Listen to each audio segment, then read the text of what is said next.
In the world of the Final Destination movies, death is inevitable. It's also one of the great cinematic canvases, giving us a stunning museum of kills over the course of 6 installments and counting.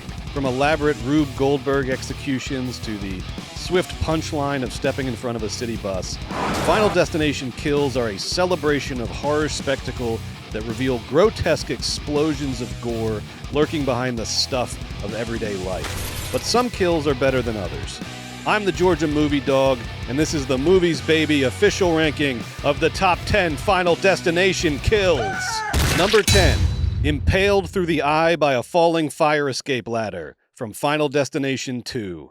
Look, I'm not gonna lie, I love nu metal bros of the 2000s, those precious little aggro dirtbags from a simpler time.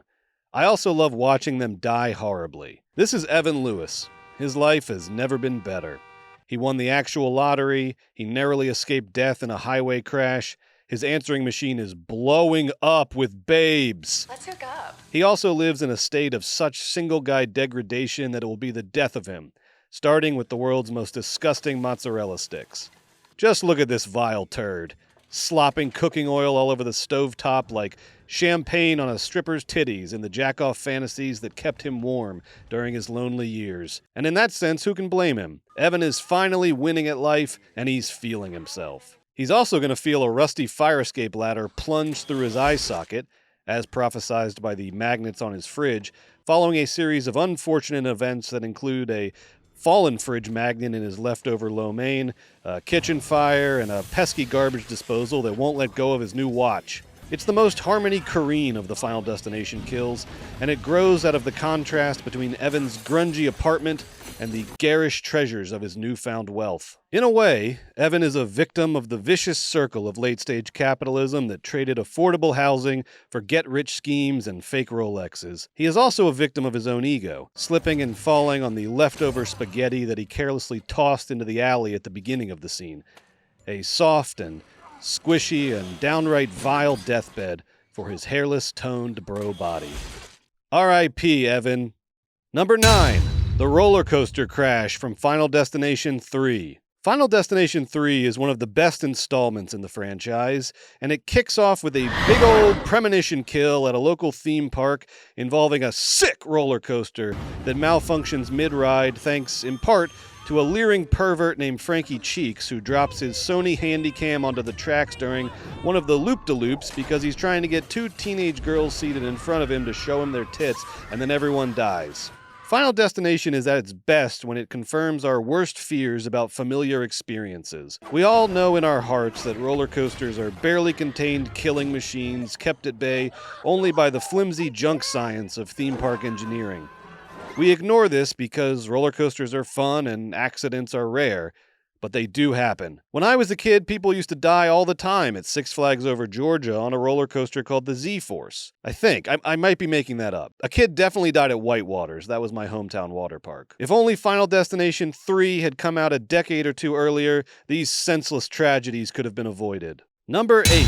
Skull crushed by Buddha statue in massage parlor from Final Destination 5. Most of the characters who meet grisly ends in the Final Destination movies don't deserve it, but some of them definitely do. Take Isaac Palmer. This measly office pervert steals from his deceased coworkers and then rolls up into a spa and demands a hand job after dropping a few racist quips about the decor and the staff. Unfortunately for Isaac, the only hand job he's likely to get is from a lonely mortician, because after getting skewered by a bunch of acupuncture needles, he nearly burns alive before finally getting his skull crushed to goo by a falling Buddha statue.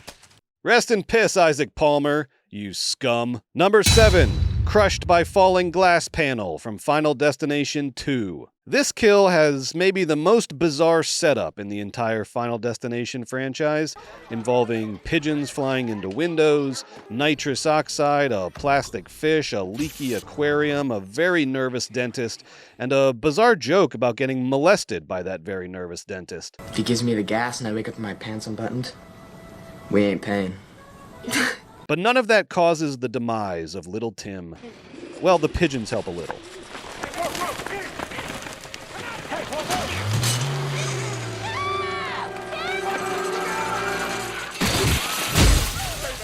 I want you to look at this woman.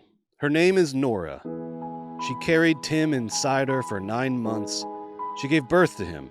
She saw his first steps, heard his first words, watched him get on the bus and go to school for the first time, and now she watches as his body collapses into itself with such catastrophic violence that his head is like a wrecking ball moving downward through all of the bone and viscera that kept him alive for his short sojourn on Earth.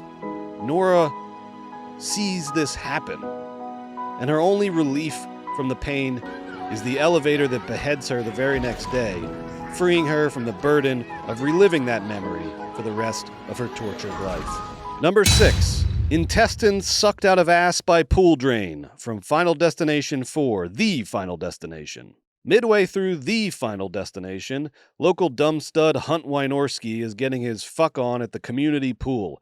Fine by me, but when Hunt rudely refuses to let his partner finish, he marks himself for death. And it's maybe the most unenviable death in the entire Final Destination franchise. The pool drainage system gets turned on accidentally by a falling super soaker just as Hunt dives in with his yellow PacSun board shorts on, and sure enough, he gets stuck ass first on the drain at the bottom of the pool, and then the drainage system starts churning really hard because it's trying to overcome the impediment of Hunt's ass, and it goes so hard that it pulls all of Hunt's organs out of his body through his rectum.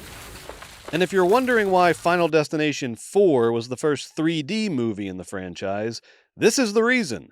So that Hunt Wynorski's ass organs could fly straight at your face in your local megaplex.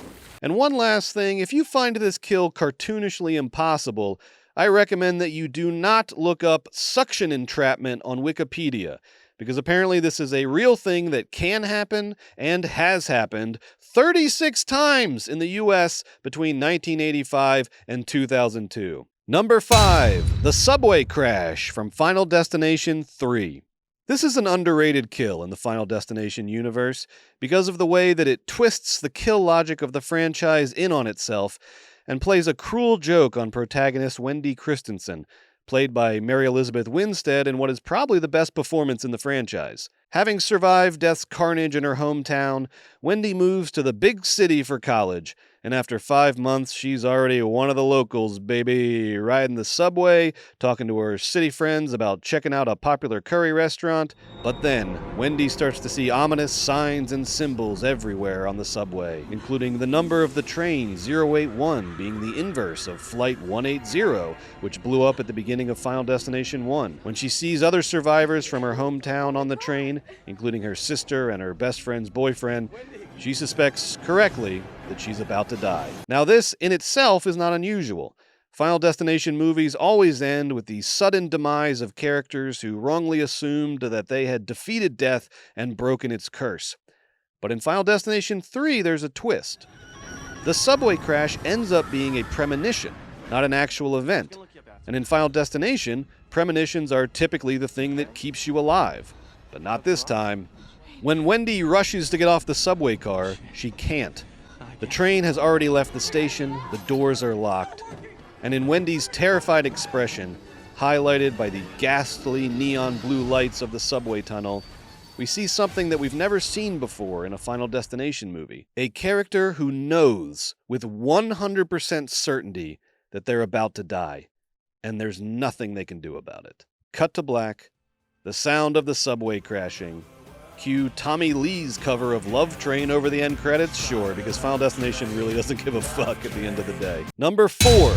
Gymnastics Spinal Fracture from Final Destination 5. A tense cat-and-mouse game that ends with a shocking explosion of gore. This is one of the best choreographed kills in the Final Destination franchise. Candace, a college gymnast, is practicing her routines before the big championship. Her boyfriend Peter is watching from the stands. The gym's AC unit is malfunctioning, so they have to turn on these big industrial floor fans, and as the AC huffs and puffs, a screw comes loose and falls under the balance beam, landing sharp side up. Despite some close calls, Candace manages to miss stepping on the screw and moves on to the uneven bars. Her teammate, however, is not so lucky. She steps on the screw, falls off the balance beam with a scream, knocks over the chalk bowl into the fan, which blows a blinding cloud of chalk into Candace's face as she's doing her big dismount, causing her to mistime her landing and fracture her spine and her legs so horribly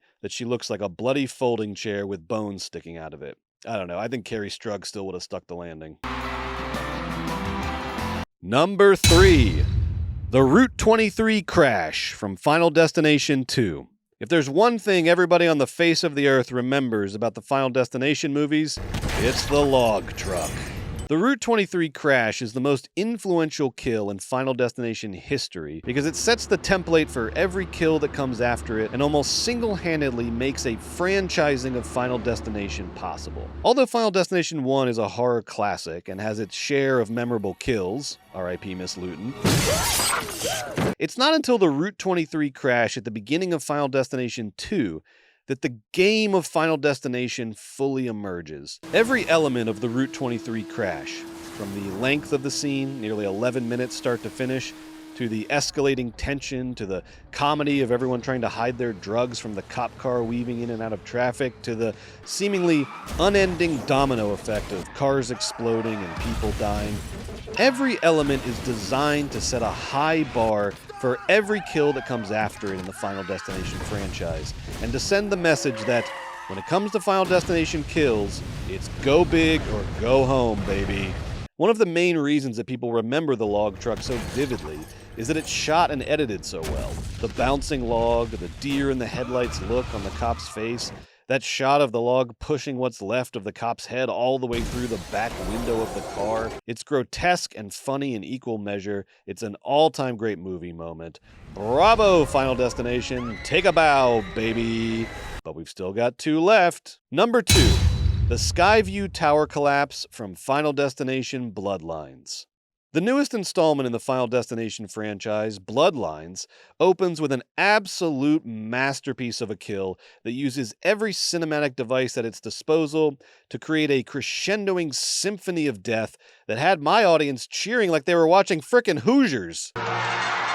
The year is 1968, which means we get our first period piece kill of the franchise, and the retro 60s fashions and interiors look amazing. The grand opening of the Skyview is suffused with the intoxicating dream of progress and the future, and then a stunning catharsis of carnage, which happens in typical Final Destination fashion with a fallen chandelier crystal making a crack in the dance floor, a penny getting stuck in the AC vents, an open flame in the kitchen snowballing into a fireball. These mounting disasters are all soundtracked by an incredible cover of the Isley Brothers' wedding classic Shout, performed by the Skyview's house band, which builds and builds until both the tower and the audience reach their breaking point. The Skyview Tower Collapse is the most cinematic kill in Final Destination's history.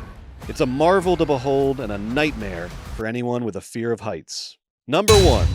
Burnt alive in tanning bed from Final Destination 3. The best Final Destination kills double as time capsules, and nothing takes you back to the mid-2000s quite like the tanning bed kill in Final Destination 3. Every loving detail, from the 7-Eleven big gulps to the nuclear-strength tanning beds to the low-rise denim skirts, everything sings to us of the year of our Lord 2006. Shit, I forgot my iPod.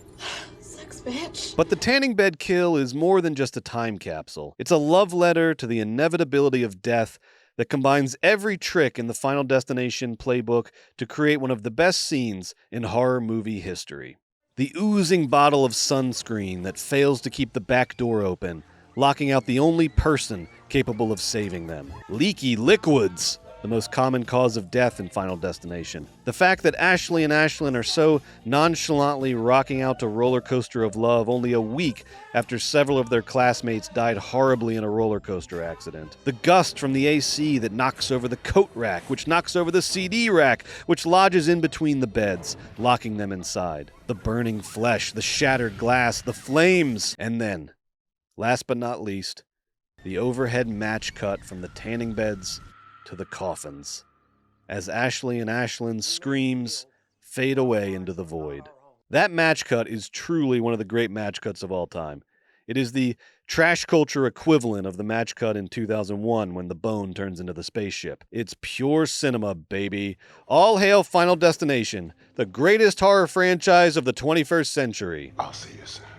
I hope you enjoyed this countdown of Final Destination's top 10 kills. Let me know what you think in the comments. Let me know what we missed. And of course, like, subscribe, and join us every Monday at 10 a.m. Pacific Time for the Movies Baby live stream, your weekly dose of all the movie news, reviews, box office analysis, and Hollywood prophecies that you crave. I'm the Georgia Movie Dawg, and I'll see you next time. Go Dogs.